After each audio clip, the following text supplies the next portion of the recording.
محترم خواتین اسلام، آج میں نے یہ ویڈیو اس لیے بنائی ہے تاکہ خاص کر تمام امت مسلمہ کی خواتین نماز صلاۃ التسبیح کا مکمل طریقہ شروع سے آخر تک سیکھ سکے کہ صلاۃ التسبیح ایک نہایت بابرکت نفل نماز ہے جس کے بارے میں احادیث میں بڑی فضیلت بیان کی گئی ہے،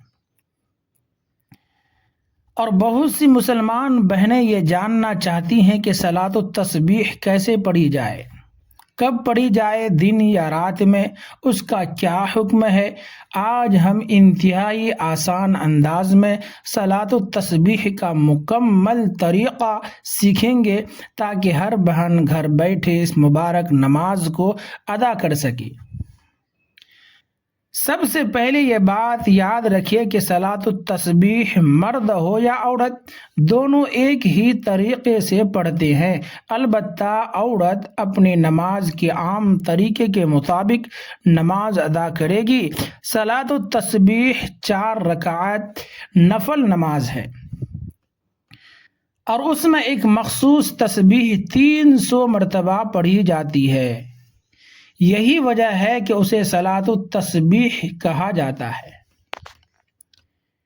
اس نماز کی فضیلت کے بارے میں روایت میں آتا ہے کہ اس کے ذریعے اللہ تبارک و تعالی بندے کے اگلے پچھلے پرانے نئے چھوٹے بڑے اور پوشیدہ و ظاہری گناہوں کو معاف فرما دیتا ہے، بشرطیکہ انسان سچے دل سے توبہ اور اخلاص کے ساتھ یہ نماز ادا کرے۔ سب سے پہلے نیت کریں کہ میں 4 رکعات نفل صلاۃ التسبیح اللہ تعالی کی رضا کے لیے ادا کرتی ہوں۔ پھر اللہ اکبر کہہ کر ہاتھ باندھ لیں اور ثنا یعنی سبحانک اللہم و بحمدک و تبارک اسمک و تعالی جدک و لا الہ غیرک پڑھے۔ پھر سورہ فاتحہ پڑھنے سے پہلے 15 مرتبہ یہ تسبیح پڑھیں، سبحان اللہ والحمد للہ ولا الہ الا اللہ واللہ اکبر۔ قرأت کے بعد یعنی پھر سورہ فاتحہ اور اس کے بعد کوئی سورت پڑھیں۔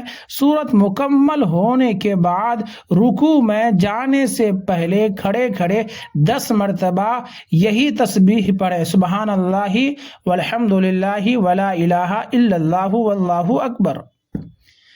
پھر رکوع میں جائیں اور رکوع کے معمول کے تسبیح یعنی سبحان ربی العظیم 3 مرتبہ یا 7 مرتبہ پڑھنے کے بعد پھر وہی تسبیح 10 مرتبہ پڑھیں گے، سبحان اللہ والحمد للہ ولا الہ الا اللہ واللہ اکبر۔ پھر رکوع سے سیدھا کھڑے ہو کر سمیع اللہ لمن حمدہ ربنا لک الحمد کہنے کے بعد کھڑے کھڑے یعنی 10 مرتبہ وہی تسبیح پڑھیں گے۔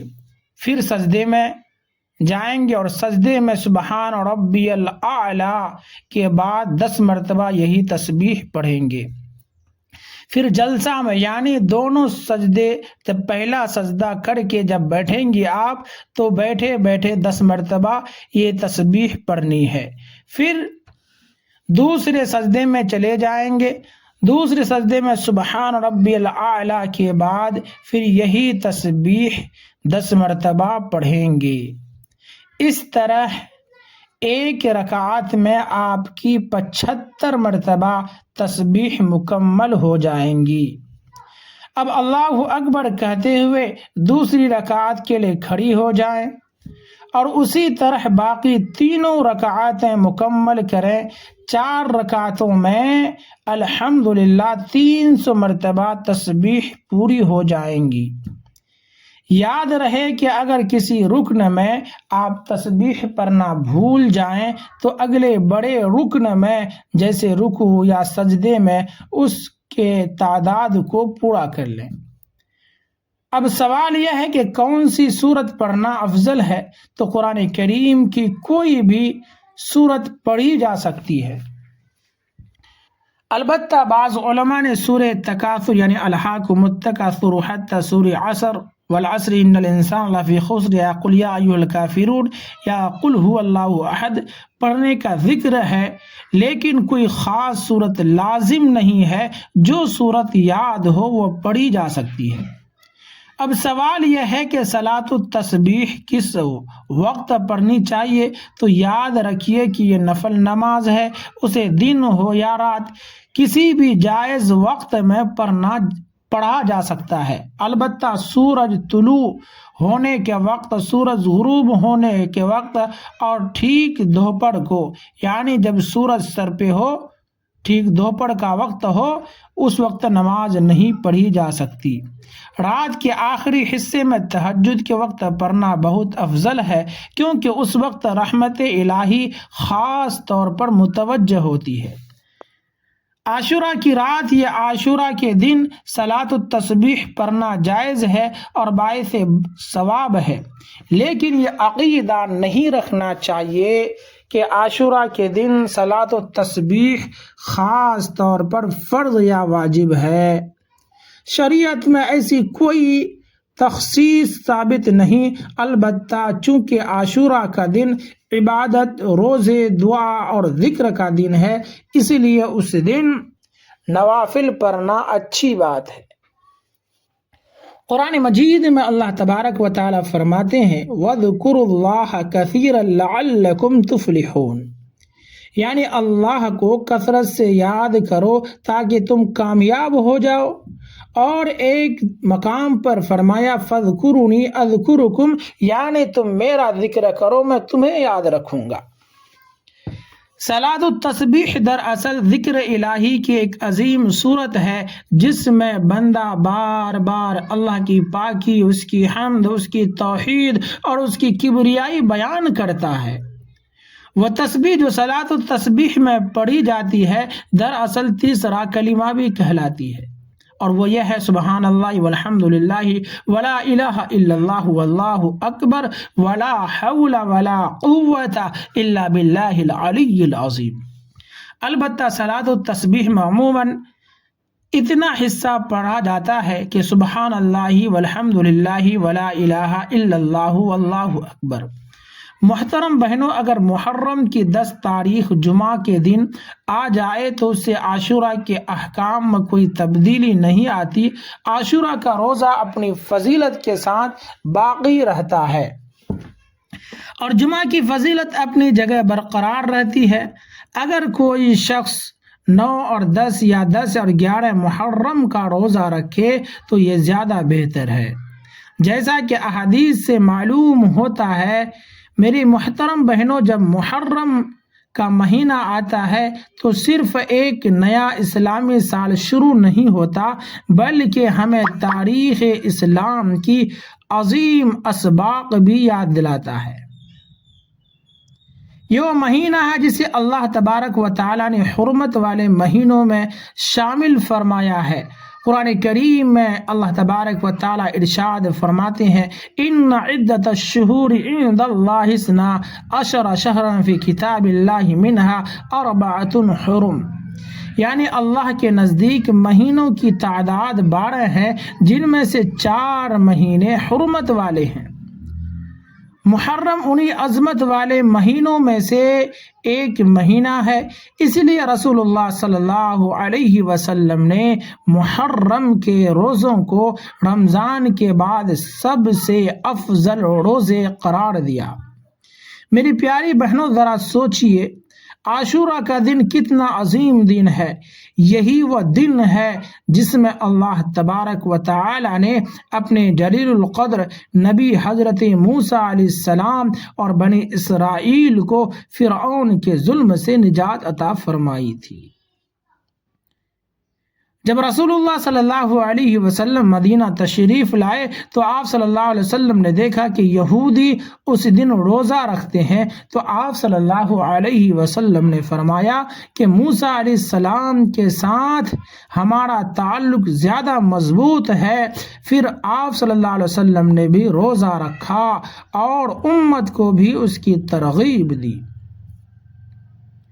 اور میری بہنوں، جب عاشورہ کا دن آتا ہے تو ہمیں صبر کی بھی یاد دلاتا ہے، ہمیں اللہ کی اطاعت کی یاد دلاتا ہے، ہمیں یہ سبق دیتا ہے کہ سچا مسلمان حالات جیسے بھی ہوں اللہ کا دامن نہیں چھوڑتا، مشکلات کتنے بھی ہوں ایمان پر ثابت قدم رہتا ہے۔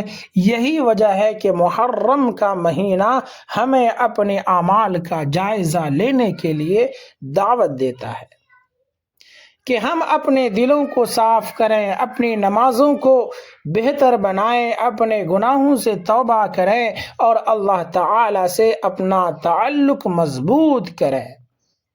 اسی لیے میں اپنی تمام مسلمان بہنوں سے کہوں گا کہ محرم کے ان بابرکت دنوں میں کو صرف رسم اور رواج میں ضائع نہ کریں، بلکہ انہیں عبادت، دعا، تلاوت قرآن، ذکر الہی اور نوافل سے آباد کریں، کیونکہ کامیاب وہی ہے جو ان مبارک لمحات کو اللہ کی رضا حاصل کرنے کے لیے استعمال کرے۔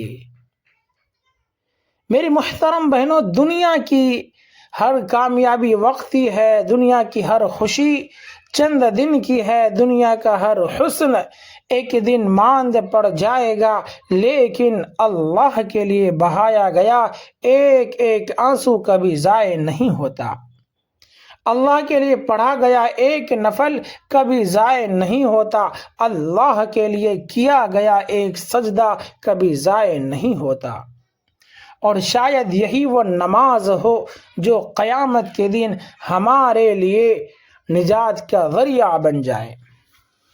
اس لیے آج ہی نیت کر لیجئے کہ میں اپنے رب سے تعلق مضبوط کروں گی، میں اپنے گھر کو ذکر سے آباد کروں گی، میں اپنے دل کو قرآن سے روشن کروں گی، اور میں صلاۃ و تسبیح جیسے عظیم عبادت کو اپنی زندگی کا حصہ بناؤں گی، کیونکہ خوش نصیب ہے وہ لوگ جو دنیا میں اللہ کو راضی کر لیتے ہیں، اور کامیاب ہے وہ لوگ جو قبر میں روشنی لے کر جاتے ہیں۔ محترم خواتین اسلام، امید ہے کہ آج کی اس ویڈیو سے آپ نے صلاۃ التسبیح کا مکمل طریقہ سیکھ لیا ہوگا، اور محرم الحرام اور عاشورہ کی فضیلت کے بارے میں بھی اہم معلومات حاصل ہوں گی۔ میری دعا ہے کہ اللہ تبارک و تعالی ہم سب کو اخلاص کے ساتھ عبادت کرنے کی توفیق عطا فرمائے اور ہمارے گناہوں کو معاف فرما دے، آمین۔ اگر آپ کو یہ ویڈیو پسند آئی ہو اور آپ دین اسلام کی ایسی مزید معلومات حاصل کرنا چاہتی ہوں تو ویڈیو کو لائک ضرور کیجیے، چینل کو سبسکرائب کیجیے اور بیل آئیکن کو بھی دبا دیجیے تاکہ ہماری آنے والی ہر اسلامی ویڈیو آپ تک مسلسل اور سب سے پہلے پہنچ سکے۔ اور میری پیاری بہنوں، کمنٹ باکس میں صرف اللہ ضرور لکھیں تاکہ ذکر الہی کی ایک خوبصورت محفل قائم ہو جائے۔ اور اگر آپ اپنے لیے، اپنے مرحومین کے لیے، اپنے اولاد کے لیے یا اپنے مرحومین کے لیے دعا کروانا چاہتی ہیں تو کمنٹ میں اپنا نام یا اپنے مرحومین عزیزوں کے نام ضرور لکھیں۔